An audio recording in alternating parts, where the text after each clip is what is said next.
Hi there, I'm Don. And hi, I'm Cindy. Welcome to Pearls of Liberty. It's the month of October, and today is the 6th, and the year is 2012, the year of the end of the illusion, as some people like to believe, and hopefully it's true.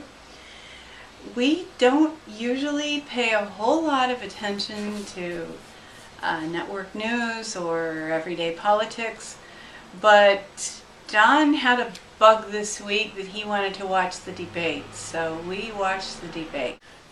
I saw Barack Obama just flailing, looking poor and smug at the same time, and Romney like a vampire just leering at his prey, dominating him, and that was quite interesting. I didn't expect to see that dynamic, and that's pretty much the consensus across the board, is that Romney dominated and Obama is not looking good. Most people are saying that it has to be more than one debate in order to totally shift the election, but I can see that happening, and it really looks to me like this may be the shift that's happening, and Romney coming in and Obama going out. There's a major power play behind this, and I think that, and this is actually stuff that Benjamin Fulford mentioned so in his blog this past week, and I want to look at that a little bit, the powers behind the puppets. And one of the things that Fulford said is that the Queen of England is backing Obama, and nobody's directly backing Romney. He said that the Bushes and the Rockefellers are trying to get a war going in the East, and the Rothschilds trying to get something going in the Middle East, and I see all that happening, but it doesn't say anything about anybody directly backing Romney. But it's obvious that it's the corporatism, the corporate world, versus the, I guess you could say, colonial world, the world of Obama as the benefactor of the goodies to give to the people, versus the corporate vampire that will suck from the people. And saying it that way makes it sound like I'm for Obama. I'm actually not. I actually think that it's really horrible what Obama said about you didn't build that, and that we need some kind of a belief in American entrepreneurship again. That's what Romney's trying to sell himself as. That's not what he actually is.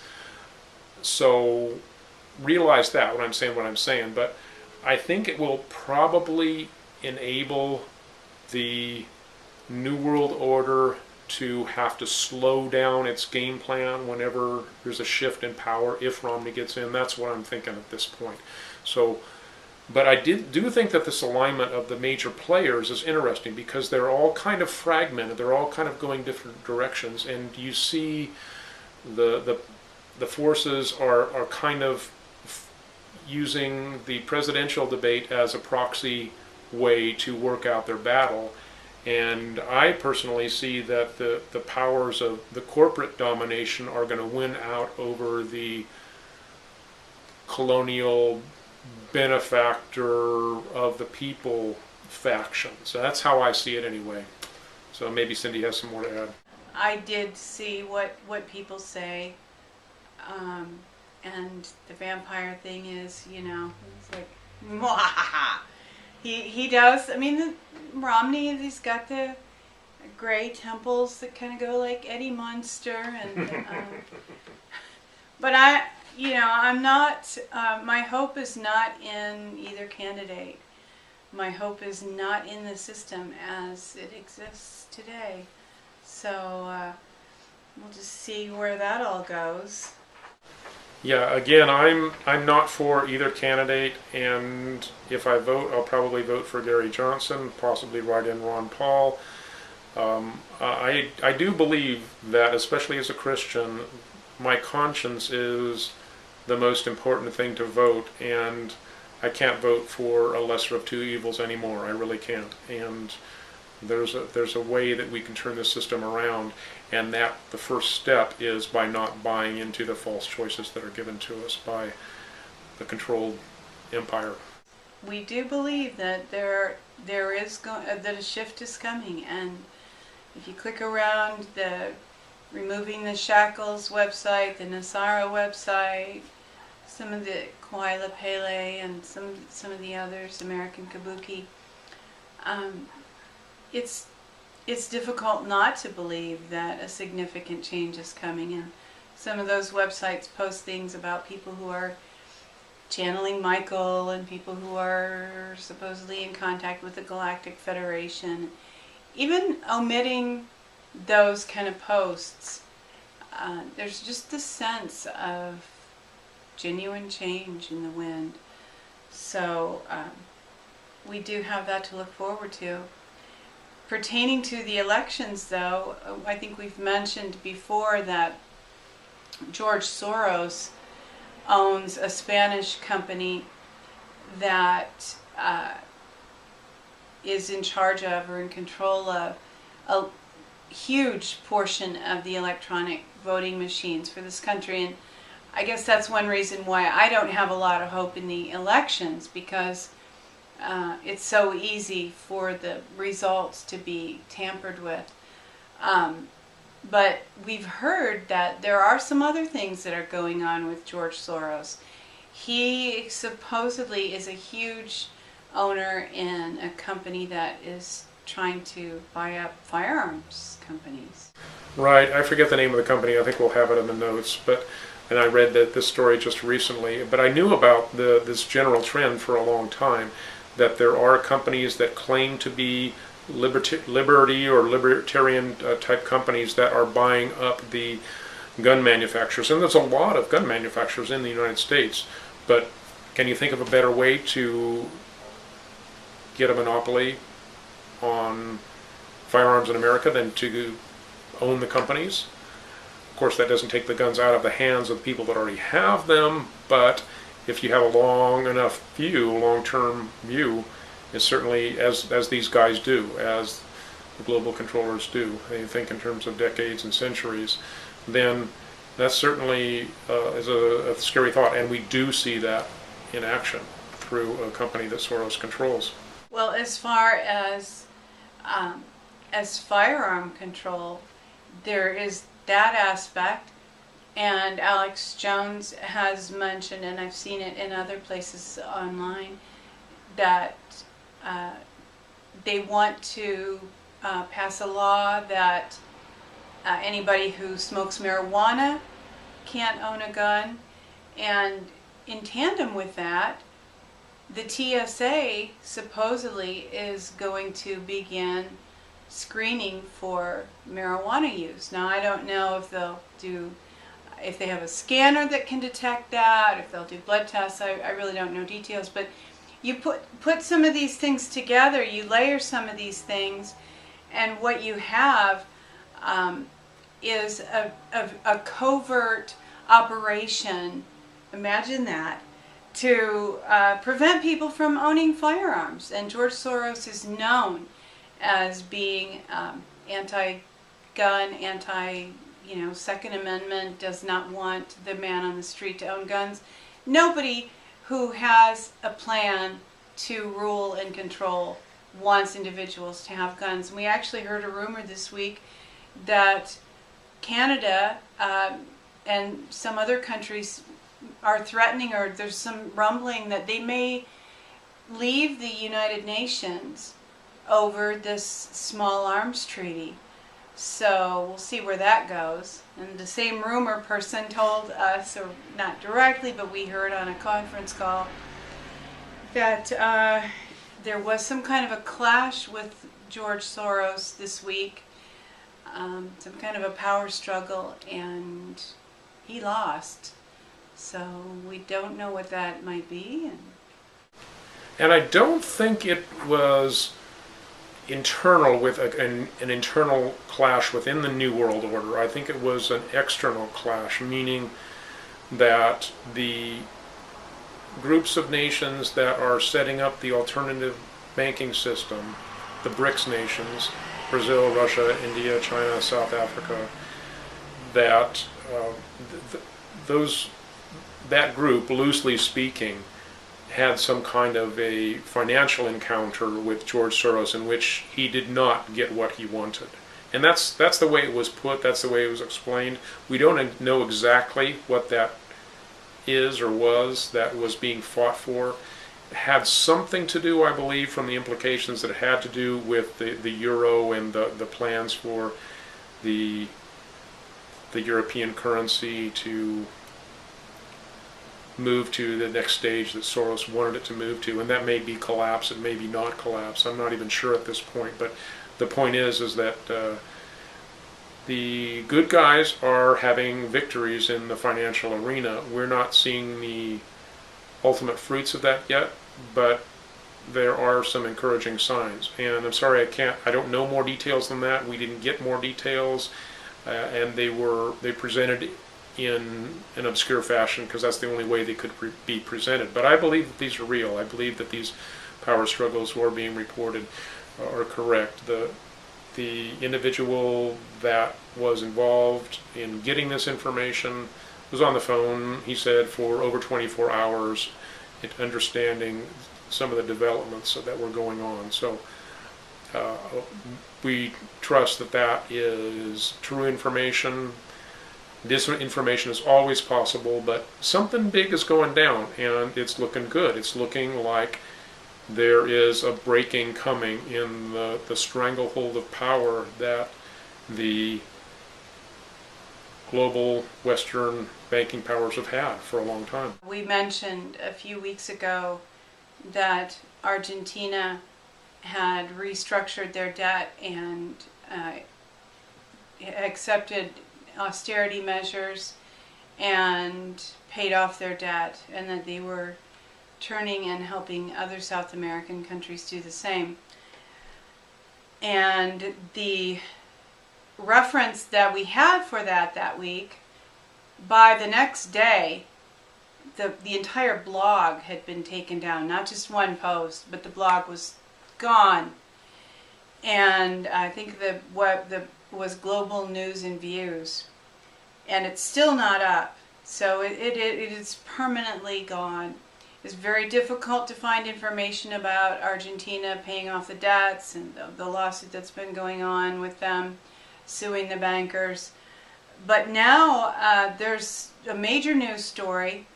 I saw it on BBC that an Argentinian ship has now been claimed by Elliott Capital Management, who are saying that Argentina has outstanding debts, and they just went and took one of their Navy ships. I believe the ship was in a foreign port, someplace in Africa, wasn't it? Ghana, yeah. So, yeah, it happened away from Argentina, and the president of Argentina is not budging. She's standing her ground, and you will only find little hints of what's going on in Argentina from stories like this. There really is a lack of information about the people that are having victories over the bankers. You don't hear anything out of Iceland anymore. And the reason for that is it's basically gone their way. They're rebuilding. They have their victories. And the news sources that are owned by the powers that be don't want the word to get out. Same thing happening with Argentina. This story made international news because it's a ship that got seized. But they're referred to, this company that did the seizing is being referred to by the president of Argentina as a vulture capital company. It's the same kind of thing that happens when anybody has personal debts that they can't pay and have liquidated in one manner or another. That debt that's not collectible is given to another company, a vulture capital company, that says, we'll see if we can try to get that money out of those people. Well, they're still trying to get money out of Argentina, even though Argentina has settled their debts. So this will be resolved when there's equity in international settlements. I'm not sure that we're at that stage yet. So it's quite an interesting development, and we're going to follow that and see what happens. Generally, I think that we all tend to have a bias against debtors, and the word deadbeat comes to mind. We tend to think that people should just pay their debts without question. Well, at different points in history that probably has been the case, and a mark of integrity is keeping your word and paying off your debts. However, when we understand that it's a rigged game, and the bankers will win no matter what, and our credit score, quite honestly, has been shot to hell for about the last, I don't know how many years. We don't even know what the number is. We don't care. We don't intend to commit ourselves to that system again. And there's this feeling that you're not a person of integrity if you don't have a high credit score. Well, the credit score is not really based on financial wisdom. It's not based on living within your means, although you could infer that.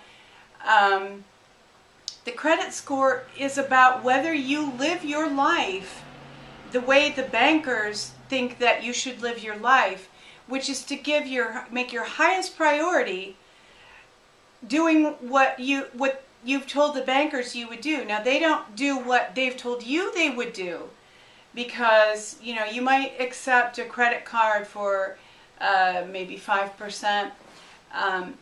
You miss a payment and it goes to 15%. You miss another payment, or you're late by a day or two, it goes to 29%.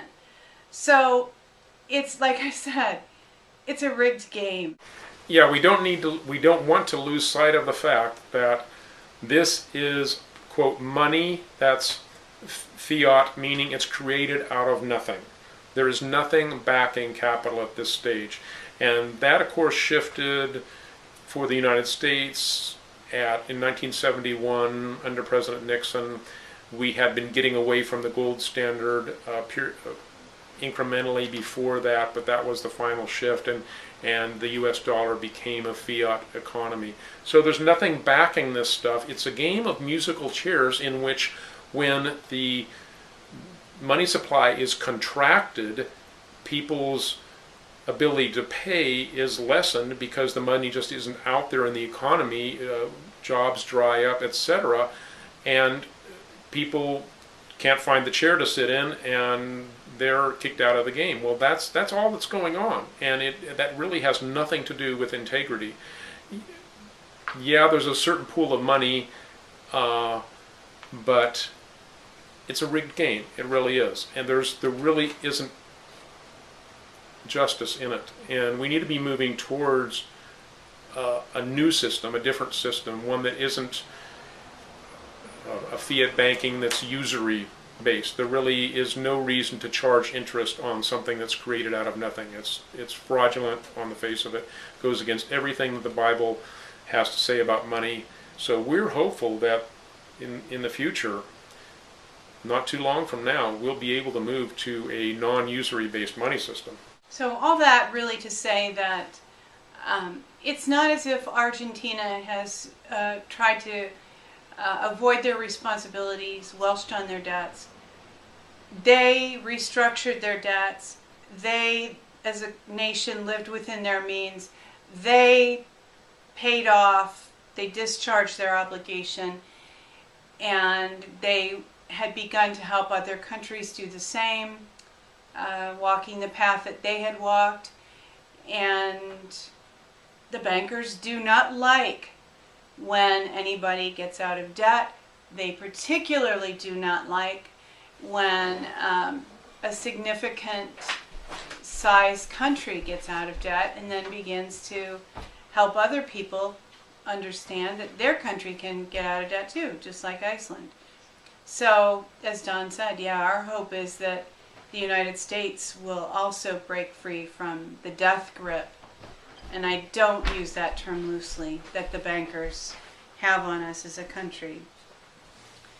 And we wanted to talk a little bit about consciousness and consciousness raising, and it has a lot of a lot of things come to mind when people begin to use those kind of terms. We are Christians. Christians tend to not use these kind of terms, consciousness raising, but we've come across some information that is genuinely helpful in, as Christians, it's part of our lifestyle to undergo intentional transformation, to become more like Jesus. But in practical terms, sometimes it's a little hard to know how to do that. And there are actually people who have scientifically studied, how to become a better person, to one extent or another. So we're trying to learn about that ourselves. Right, and it's not as esoteric as it might sound on the surface. All that higher consciousness really is taking another step back or another step up. It involves thinking about thinking. It's like metadata is to data, higher consciousness is to thought. It's data about data or thinking about thinking, and then you have thinking about thinking about thinking, and like that. So that operates on the individual level, and if you have any personal development tools, like for instance I am aware of and use the Enneagram in terms of understanding myself and other people, that structure provides tools for being able to see yourself walk into familiar traps or familiar modes of your being. And so you're seeing yourself operate. That means you're becoming more conscious of what you were doing automatically. Well, that all applies at an individual level, but it also applies at a transpersonal and even global level. A lot of people now are talking about major breakthroughs in consciousness on the planetary level. And I have to say, I think that is real. That really is happening. More and more people are aware of how entire groups and nations have been asleep and have been manipulated by the people that were able to manipulate them. You had, easy example, men like Hitler, men that had the ability to capture the imagination of an entire group of people and move them in a certain direction. That wasn't accidental. Of course, those men meant to do that, but there were people behind those men that were steering things in a certain direction. We can look back now on all of the 20th century and see those two world wars and other many more minor wars and realize that they were all intentionally created by the people that wanted to benefit from those wars. Primarily the bankers, who always bet both sides, but other people as well. And sociologically, these global controllers were trying to steer things in a certain direction. And there were groups funded by the Ford Foundation and other famous endowments, Carnegie, etc., that were studying, and probably still are, how to effectively merge the United States and the Soviet Union. These are things that we now are conscious of, aware of, and can start looking at, oh, I see, we were manipulated there. It's amazing to be able to look back at a whole century and see how mankind was being manipulated to where we are now. And that's happening because the global controllers now basically have to uncloak themselves in order to move to the next stage. So we can see those dots much more easily connected than we could before. And it might sound fancy to call that higher consciousness, But that really is what it is. We're seeing things from a new level, and that's happening as information is being released and as you're being open to it, as you individually are hungry for truth. If you are not, then you're still enthralled by Dancing with the Stars or football or whatever it is. So this is an incredible opportunity to rise to the next level, and we're doing this to encourage you to take part in it. And once you have a hunger for the truth and to know what's going on, it's really exciting, because we are on the threshold of something amazing. And this is probably an oversimplification, but it's kind of moving from, maybe fear is at the lower levels of consciousness, and love is at the higher levels. Just moving away from fear. And one of the major means that some of the guys that Don mentioned have used to manipulate us as people is fear, and to make us believe that other people are our enemies when they may not be our enemies. They may just want to live their own lives, and until and unless they've been made to fear us. And this is, some people call this duality, a thought that, like oppositional thinking. This duality, and that's what consciousness people call it. But as Christians, we understand that kind of a mindset, as really coming from eating of the tree of the knowledge of good and evil. And this duality is trying to figure out who's right, who's wrong. It's kind of judgment based to a certain extent, and we don't really need to process things that way. Adam and Eve did not process things that way in the garden. They sought truth, and they acted on truth as it was revealed to them, mostly by speaking directly to God. Once the people that are the liars are in control, they will even offer you two false choices and get you arguing about which one is true. So once you're in the dome, completely in the Truman Show, the reality can be completely false.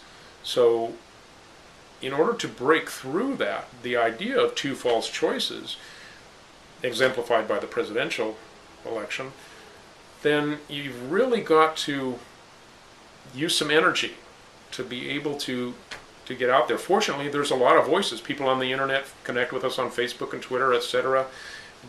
Listen to Alex Jones, and if you don't like him, there's others that are talking about the deception that has been pervasive but's now being revealed. So that duality is very real. They'll even set up a false duality, always the good guys versus the bad guys. And if it doesn't get down to the level of exposing the people that operate the money system, then all it really is a shell game. Because ultimately, as Jesus said, this is you can't love both God and money. That is where the ultimate choice is between love of the world and the world system, which is at this point fake money based, or the love of the truth and goodness and trust in your fellow human being. That's where the ultimate choice is. And it does come down to good versus evil, but only at that level. There's always false choices until you get to that level. Some people would say, even at that level it's false, because you need to love even those that are deceiving you. I won't go that far, except to say that to expose deception is to love, because deception itself is a trap and needs to be exposed, and the people that are doing the deceiving are as trapped as the people that are being deceived. So that's love, is to expose the lies. Heavy stuff. We do thank you for watching, and I think that last week we mentioned something about Proposition 37. There are some Dr. U videos that we helped make this week, and we will include them with our links, with our notes on our website and the comments on YouTube. So, hope you have a great week. See the world the way that it really is. See yourself in it. And walk your walk. You are the one you've been waiting for.